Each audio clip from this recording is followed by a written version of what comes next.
Hello friends, I am Dr. Harsh Mathur from Om Netralaya, Varanasi, India. This video contains an operative procedure meant for eye surgeons for education purposes. Viewer discretion is strongly recommended. And today we are going to deal with this pseudo exfoliative cataract, wherein you can see the pseudo exfoliative material over the anterior lens capsule and the mid dilated pupil. So, my two concerns are: first, this mid-dilated pupil can shut down on me further, and second, the health of the zonules, which I'll get to know only after I start my capsulorhexis. So by now the incisions have been made.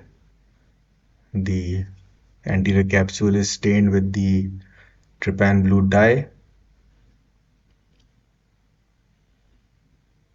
and I'm aiming for at least a 5.5 mm of rhexis, most of which is being constructed underneath the iris. So there is always lots of fibrosis in the post-operative period in these cases. So it's always better to create a larger rhexis to avoid phimosis in the post-op period. A gentle hydrodissection and the nucleus rotates. It's a NS3 grade cataract, so should be easy to chop. This is Cataract's 3 phaco machine, bevel down. So superficial cortex is removed. The bevel is turned up. And the karate chopper is then inserted, and we'll be doing a direct chop. So my only concern is, as the pupil is small, so while doing a horizontal chop, I have to take care not to engage the anterior capsular rim while taking the chopper into the far periphery. So I am being very cautious. Also, I do not intend to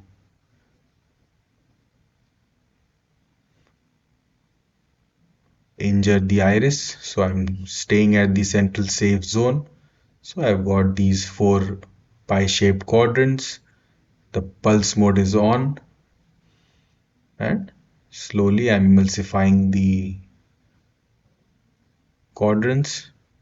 Most of the hard work is being done by the chopper.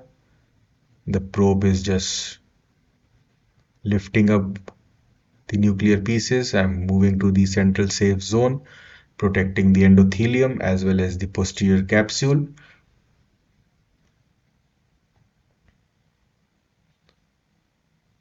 So the zonular health is good in this case, so I don't need to put a CTR.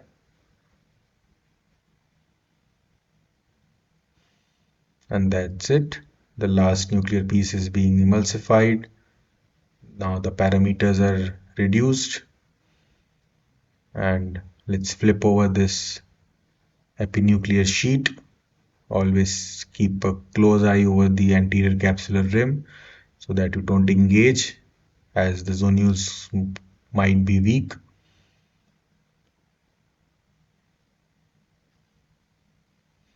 Again, dialing the epinuclear sheet, bringing it towards the probe, and this flips over nicely and it's emulsified.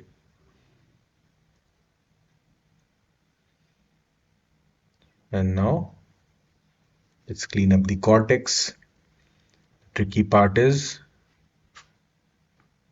this cortex removal in cases of weak zonular health can pose a challenge, but here the zonules were nicely strong, so I could clean the anterior capsular bag very nicely. And this is a hydrophobic IOL. It's being tucked in. The haptic is then tucked, and the trailing haptic is then tucked, and the IOL is nicely in the bag. A nice cover of the anterior capsular rim. There was 1.25 mm of against the rule astigmatism. So a OCCI is done. It should correct at least 0.5 to 0.75 mm diopter. Now the OVD is nicely washed and the wounds are hydrated and the case is closed. So the take home message is, while doing cases with pseudo exfoliation syndrome, always be ready with some form of pupil expansion device and a CTR, because the zonular health is often pretty weak. And that's it. The case is done. The patient was very happy. I hope you like this video. Do like and subscribe to my YouTube channel. Thanks for watching.